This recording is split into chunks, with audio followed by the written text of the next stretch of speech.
Hello, everyone. I'm excited. We're bringing some news today. Mr. Michael Vincent, you all know, is joining Trucking Tower as an executive vice president of media and partner development. So excited about this. You know, Michael has podcasted with all the big names in freight. And we're going to be working together, and he's bringing in freight executives to come onto the shows to talk about their background, solutions they're providing, insights, personal stories. We have all these things lined up to do together. So I'm super excited to have Michael coming on with us. We're just extending what we're doing. Really, we've been podcasting together, but kind of extending on that more. So welcome aboard, Michael. Hey, thanks, Andy. I'm incredibly excited for this because, well, it's something I fell in love doing over the past like 5 years or so. Thanks to Timothy Dooner for arguing with me about Frozen 2. That was really my launch into podcasting. I'm so excited. I went out and I got a new mic, dude. You like it? I do like it. The velvety tones. I'm now the velvet fog of podcasting. You're the soul mission guy. That microphone brings out the soul in your voice, I feel like. All right. Hey, all right. Excellent. Yeah. Hey, Chattanooga soul. Who knew there was such a thing? Chattanooga soul. That's right. Well, Usher would say there is. I mean, he's from here, but I don't know if he's actually a soul singer. I don't think so. But anyway. So I'm going to bounce through a couple of things with you, and then we're going to talk about your background, right? Yeah. Not just media, but it's trucking way back. How many years what's that? How many years have you been involved with the trucking industry? So yeah, every time I count them, it comes up different. 35 years, dude. 35. Let's leave it there. 35. I don't think it'll get any more. Let's just leave it at 35, right? Stop right there. Yeah, dude, I've done everything from an asset-based side and from a brokerage side. I've been in it. The only thing I haven't done has been on the asset side of a railroad. But other than that, I've been there. Air freight, final mile, warehousing, distribution, maritime, LTL, truckload, flatbed, you name it. I've been even data, FreightWaves, right? SaaS, etc. And hit just about every aspect of it. I've never been in HR as an HR representative. Right. I have been in the HR office though. I can't imagine why. No, I don't either. But, well, I mean, when you started in the 80s, things change.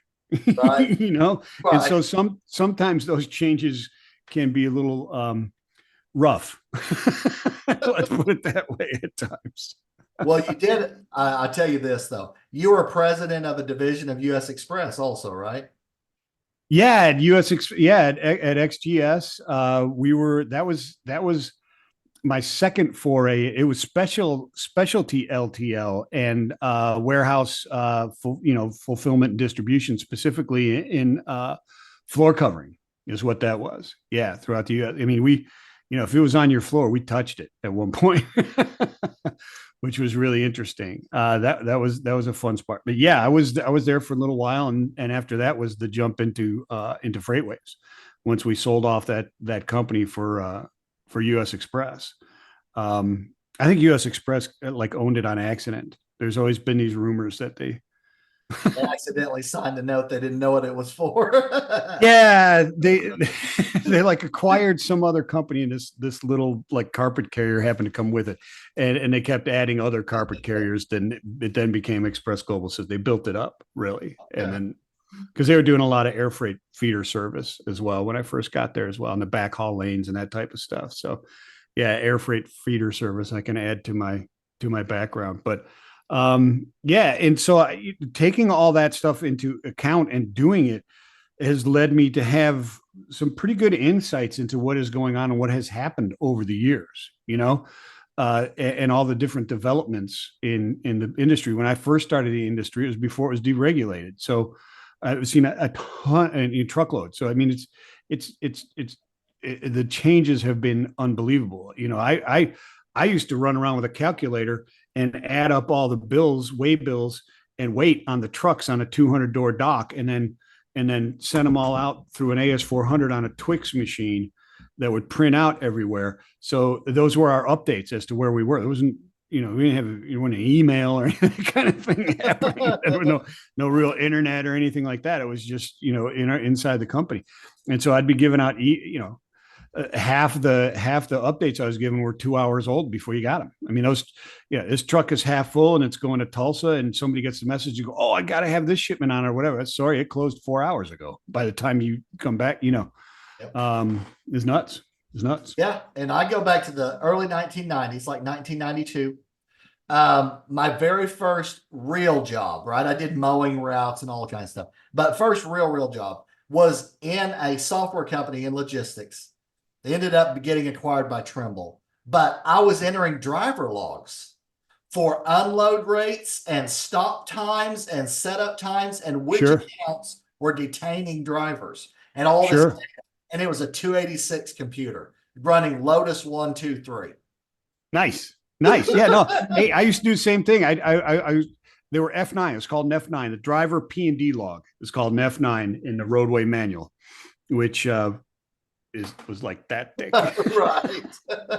It was like 6 Bibles stacked on top of each other, and the pages were about as thick as the pages in the Bible. But I mean, they told you everything. They even told you how to go to the bathroom, I think, in there in one of the pages. Right. But we would type those in there, and we'd do the same thing, except what we were looking for when you did it was 0s and 5s. That's in the roadway. It was in a roadway manual. Somebody's got when they're gold, because you can teach anybody LTL with a roadway manual. It's fantastic. But 0s and 5s, because it is incredibly rare that you leave or get to anywhere and your clock says 0 or 5. Right.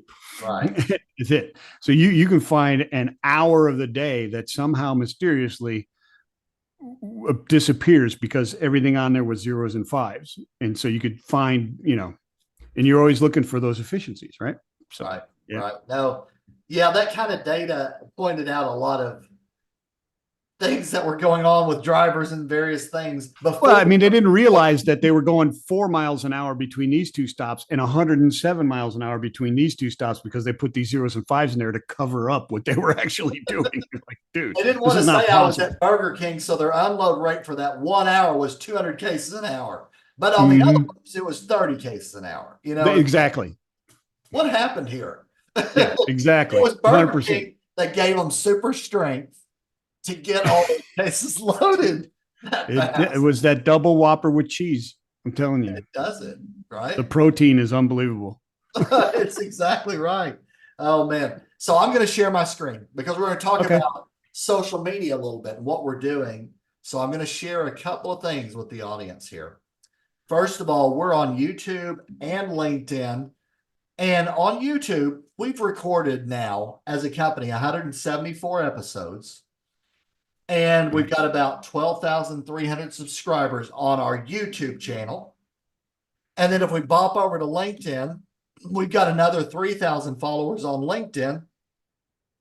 But if you take it further, we've got a team with about 70,000 connections also on LinkedIn. Oh, heck yeah. That's what I was saying. I've got 17,000 myself. Yeah, you've got 17,000. Tim Perkins has 30 some odd thousand. Oh yeah, Tim Perkins he's a beast. I think they had to raise the limit because of him. Right. We've got our Eva Rumble, Jen Orvis, Steve Lee, Nathaniel Ebel, Greg Holcomb, Kayla Thompson. Bottom line is we're getting the news and the coverage out there to a lot of people. A whole lot of people are going to see it. So that's fun.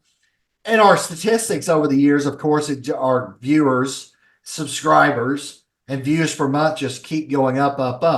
And we're really working hard to bring news and insights. We like to bring some entertainment in too, right? Yeah. Well, I mean, that's just there. You and I are both entertaining guys. It just accidentally comes, it just flows. You know what I'm saying? Well, you're an entertainer. I'm the straight guy. You know, Laurel. I'm I'm you're the the straight guy. So I just set you up. Okay, is that what it is? All right. That's what it is. Oh man. But yeah, I don't need we have a any lot of help fun. being looking silly. Can do it all by myself. Oh no. Every once in a while I'll have a pretty good joke that I bring in. Every once in a while. But it's a Ah, little brother, the kite falling on the farmer's line was one of the best there. You just have it. Just have it. oh, Just take it. That was a good one. oh Uh, man. that's funny. No, I'm excited for this show, Andy. It's going to be a really, really good show, and I think the time is ripe for this show.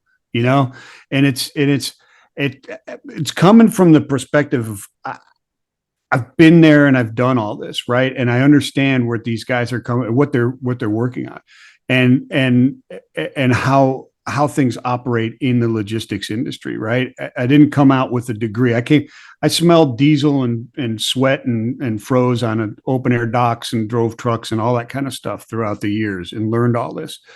But the perspective of the executives right now is crucial because some of them are just hanging on by the skin of their teeth, and some of them are doing really well. And some of them are implementing a lot of technology, and some of them are really clinging to those old conservative values that are getting them through all what is going on here. And there's all these different things that are happening inside there. And right now, you've got this huge transition where just abundant amounts of profit for over the anomalous COVID years to now. How do you survive this long trough, and how long is it going to last? Right. And how do you deal with it? So the insights in benchmarking, not only the technology or benchmarking efficiency numbers wise that you can get from, there's different sources to get benchmarking, right? And some of them are annual reports, but to hear it right from the mouth of these guys who are making it happen and gals that are making it happen, that's invaluable benchmarking. It really is. That's where you get the true intelligence coming through. Numbers you can guess at. I mean, how did they get there? Maybe they got lucky and did these numbers, and you're trying to figure out how to get them. But the thought process and the strategery behind achieving those numbers to benchmark is incredibly important. Right. And we're in early 2024 right now, and I keep seeing news every week about record losses. Oh gosh. You and I are working in several areas together, but Cyber Fuels, for one, we partner with, and we're getting 10 to 23% net cost reduction on fuel. Whatever the spend is, take 10 to 23% and reduce that. And it's the number one cost in trucking is fuel, for one. Yeah. We're also working together in plastics waste reduction, recycling. Think about all the plastic wrap and shrink wrap and everything that is in the warehouses. It's an amazing amount of material when you think about it. It's an amazing amount of material, and two things within that people aren't thinking about. You can save a lot of money with a little bit better miles per gallon. Right. I think, yes. Timothy Dooner and Lars Ward were out there, and I was involved in that conversation. Of course, I didn't really add any much intelligence, but some humor to it. That was the entertainment part of it coming through in that LinkedIn conversation. But it was like, the difference between a 6.5 mile per gallon and 7.5 miles per gallon, thousands of dollars a month. The difference just on that truck. Right. So, I mean, and that's, what if you could add another 20% to that? Yeah, right. And that's what we're talking about here, right? Yep, absolutely. Yeah. No, study after study. I mean, it's been in fuel, and then we know that there's opportunities everywhere in monetary gains from recycling as well. And it's all tied together. So fuel reduction, plastics waste reduction with monetary gains. It's all. Yeah, absolutely. I was talking to a worldwide logistics company, managed millions of square feet under roof and distribution center. They're paying to have their pallet wrap recycled. Right. Paying for it. They're paying somebody to recycle it for them. Right. Right. No, yeah. I've been in warehouses many years as well. Right. I have an industrial engineering degree, and I've been in warehouses in 9 countries now. I can't believe it. But we were paying a company to haul foam off by the pallets, right? Foam for these hard drives, foam on top, foam on bottom, right? Yeah. They went to a recycled plastic that stacked, right? So you unload all the drives and then you have this thing, it's stackable plastic. Yeah. And Right. it provided the exact same drop protection as a foam that we're paying thousands and thousands of dollars a month to haul off this foam. And then somebody said, well, I decided, well, it wasn't an idea really. It was an engineering guy said, why don't we turn this into plastic and then we'll just keep on reusing it and recycling it. When it breaks Yeah. down, we'll recycle it and bring it back in again.